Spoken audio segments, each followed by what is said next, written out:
ភ្នំពេញលោកកឹមសុខាអតីតមេបកប្រឆាំងនៅកម្ពុជា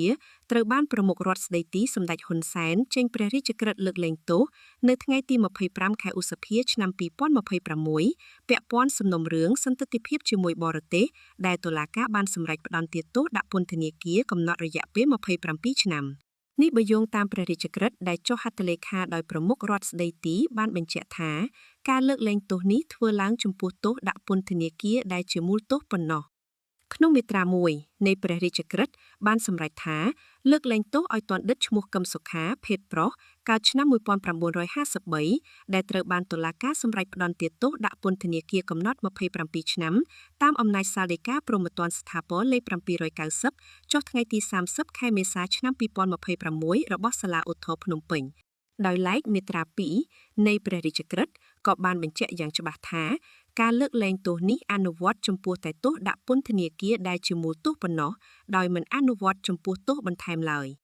មុនការលើកលែងទោសនេះសាលាឧទ្ធរភ្នំពេញនៅថ្ងៃទី30ខែមេសាឆ្នាំ2026បានសម្រេចតម្កល់សាលក្រមរបស់តុលាការជាន់ទាបដោយផ្តន្ទាទោសលោកកឹមសុខាដាក់ពន្ធនាគារចំនួន27ឆ្នាំដដែលពីបទសន្តិភាពជាមួយបរទេសបន្ទាប់ពីបើកសវនាការរយៈពេល2ថ្ងៃនៅដើមខែមេសាឆ្នាំ2026លោកកឹមសុខាវ័យ72ឆ្នាំដែលជាស្ថាបនិកគណៈបកសង្គ្រោះជាតិ CNRP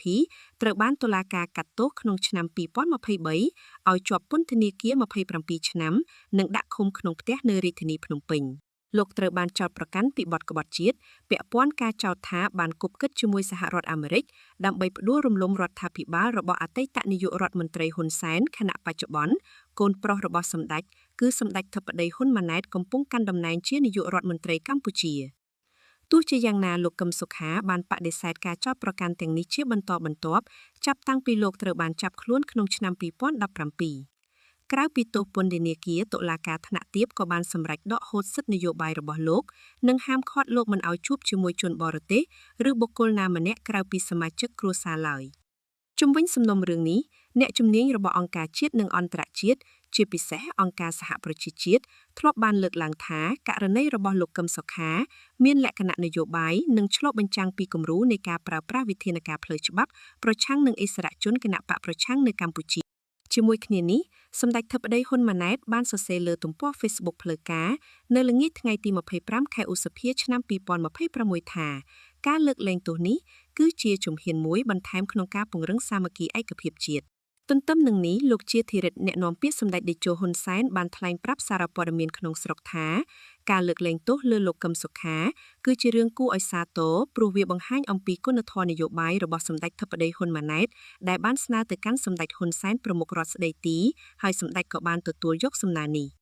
បើតាមលោកជាធិរិទ្ធមូលហេតុសំខាន់នៃការលើកលែងទោសនេះគឺដោយសារមើលឃើញថាលោកកឹមសុខាកំពុងជួបការលំបាកខណៈម្ដាយរបស់លោកស្ថិតក្នុងវ័យចាស់ជរានិងដំណាក់កាលចុងក្រោយនៃជីវិតដែលតម្រូវឲ្យលោកមានឱកាសនិងពេលវេលាថែទាំម្ដាយរបស់ខ្លួន